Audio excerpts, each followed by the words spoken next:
Throne Liberty certainly does get many things right, but it misses big time on the gameplay mechanics, as well as leaving its monetization prone to a predatory pay-to-win model throughout its runtime.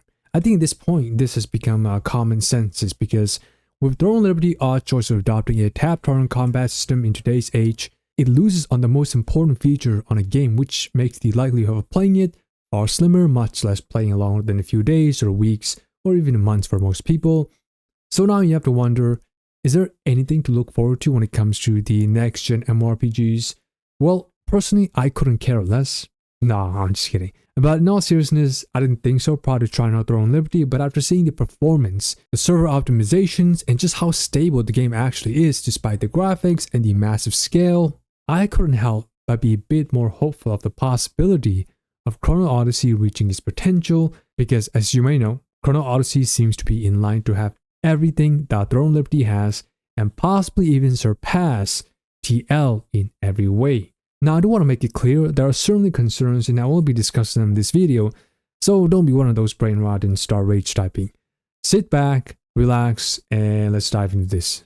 Before we move on, if you enjoyed this type of video, I would appreciate if you guys sub and like, and the more we get, let me know if you'll be interested in an unbiased coverage of Throne Liberty once it releases. Now, if we get enough people, I don't mind playing the game and see how it is up until max level, and I might even do some story and lore related videos if anyone's interested in that as well. With that aside, let's start. Just to recap, Chrono Odyssey is much like Throne Liberty, will be open world for the most part, so if you enjoy the beautiful, seamless, and fairly optimized exploration features of TL, I say we can very well see that replicated in Odysseys, and probably more based on the visuals that have been presented to us, although there is no way to tell if the performance will be stable since we haven't gotten any real gameplay footage or even testing feedbacks on that, so that's something only time will tell. Unlike TL, which is running on Unreal Engine 4 if I'm correct based on the crash report, though previously there was no official statement disclosing what engine it was using, but it seems to be leaning towards Unreal Engine 4. Odyssey, however, was previously noted to be developed on Unreal Engine 4, but it later was changed to Unreal Engine 5 after they canceled any plans to make it cross-platform, which would also include mobile. Now the game is being developed for full release on PC and consoles only.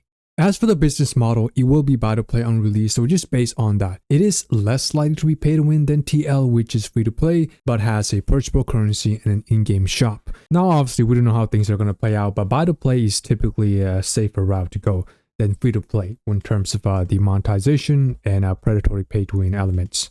They haven't given out any other details regarding their buy-to-play strategy, such as whether or not it will include a free trial before you decide to purchase the full game, or if it will require a purchase of the base game to even access the world. They may put out an open beta test for a limited time, and then the full game on launch would be a non-negotiable buy-to-play model. A limited free trial would definitely be smarter, you could argue, just to let people give the game a try and see if it clicks for them. Depending on how much the full game access will cost, if we're looking at on the higher end, then you will certainly need to allow players to experience a limited trial, otherwise you would just narrow down the potential customers or players. So I don't think anyone would see that as a sensible route to go in terms of business-wise. There's also another concern regarding its business model, and that is the fact that it will be published by Kago Games.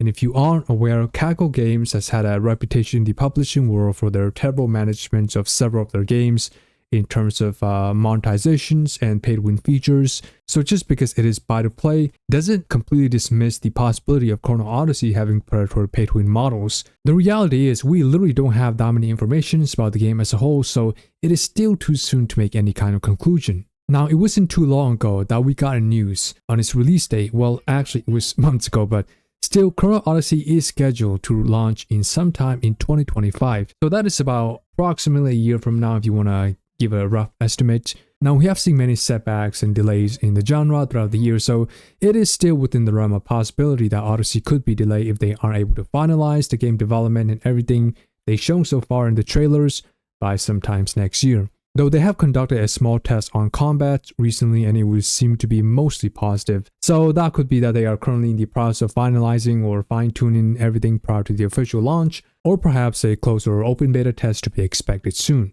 Again, only time will tell at this point. A quick little info about the classes that we know so far is that, well, first of all, the game will have a weapon switching feature in which you will be able to equip what seems to be 2 weapons and the ability to switch between them whenever you want. And in addition, if a weapon is one-handed, then you could probably carry 2 of them, and that would be equivalent to equipping a two-handed weapon. As far as classes goes, there will be a paladin which uses a shield and a flail, and we also see that paladins had the option of using a spear as a second weapon. Swordsman, from what I see, appears to specialize in a shield and a sword, with the option to go dual sword, though I'm not sure which class was using a great sword. It has to be either the swordsman or the berserker. Speaking of berserker, the berserker comes with 2 axes and a giant two-handed axe, a secondary from the looks of it. And then we also have the sorcerer with a staff, which is typical, and then the ranger comes with a bow and a saber from the looks of it. Finally, we have the assassin, who wields double daggers and a rifle as a secondary weapon. Now with that aside, let's talk about the combat system. While Chrono Odyssey has made the right choice of choosing action combat over tab targeting like Throne Liberty, I'm starting to become a bit concerned about how is that they're going about adopting the mechanics. Based on the trailer we got about a year or so ago, it looked pretty solid. Granted, they were just cinematic showcase without real game in-game UI, so there was no telling how close the actual real gameplay on launch would be to that trailer. But we have gotten more individual footages, and I'm feeling there is a great disturbance in the Force. What I'm worried about is how static the combat looks from a lot of these footages.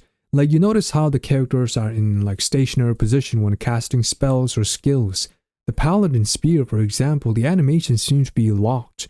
And you notice it takes time to even take the spear out of the ground, which could further, I would say, it could make the combat feel very clunky. It's normal to have certain skills to lock you in place or animations, but they shouldn't make up the majority of the gameplay. At the very least, they should allow you to cancel skills at will by dodging or blocking, so you can evade attacks thrown at you mid-animations. On the flip side, I'm assuming we're looking at the swordsman class.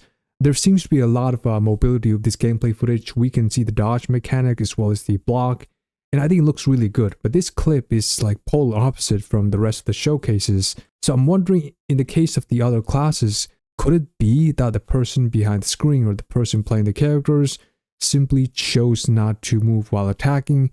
I hope that's the case, and that the combat doesn't come out very one-dimensional on release. Aside from these brief gameplay clips, there hasn't been much of an update or a showcase about the combat, especially a real in-game footage with UI. There's no guarantee that the real in-game combat on release will even resemble this, since a lot of what we've gotten so far are just cinematics, footages, and trailers. So yeah, sure, it looks good, but we have been fooled before, so just be a bit more cautious. I think a good comparison I can make based off this footage alone is Vindictus Defying Fate, which had an alpha test a while back. Both having very action-oriented gameplay. However, with that being said, they should definitely fine-tune it to where it isn't as hardcore nor clunky, because Vindictus Defying Fate, while the action is mostly, I would say, is pretty good, I can definitely see how it could turn off a lot of people, especially in the MMO space, since the mechanics do require far more precision than your typical game in the MMO genre. And it wouldn't really be the ideal fit for a massive open world RPG with multiplayer. Speaking of Vindictus, I hope you have the option to zoom out the camera, because a lot of this looks too close to your character, and I know that was one of the major issues that I had with Vindictus Defying Fate, was that you couldn't zoom out more than a few. I think they're headed in the right direction with this idea of action combat as a starter, but they could definitely polish it to where it isn't static most of the time, and that it is more of a in-between hardcore action and a more, let's say, a little bit more casual, like Terra Online as an example. Just make it to where it isn't too punishing and you die from like 3 to 4 hits, and it takes players twice the effort of an AI to produce similar output. As far as hits and impacts go, I'm not sure how to feel about it, because some classes definitely look like they pack punches, while others not so much. But I'm sure they're aware of hit feedbacks being an integral aspect of the gameplay, so we'll see how that turns out.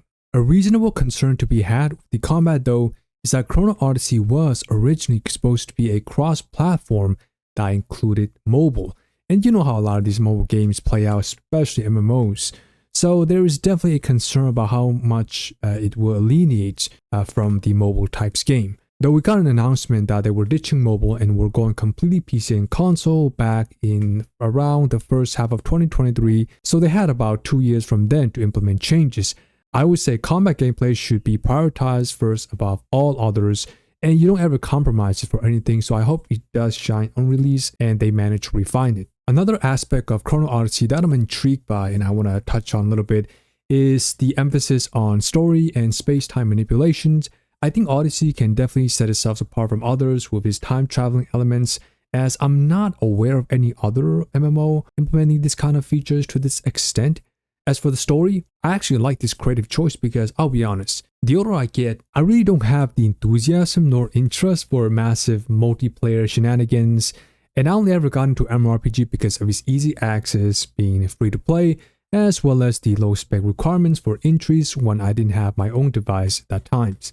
And so the older I get, nowadays I would really just prefer to play the main questline and explore the world as far as contents go. Now, the question is, will this game succeed in taking the throne in the era of next-gen MMORPG to be the first well-rounded game?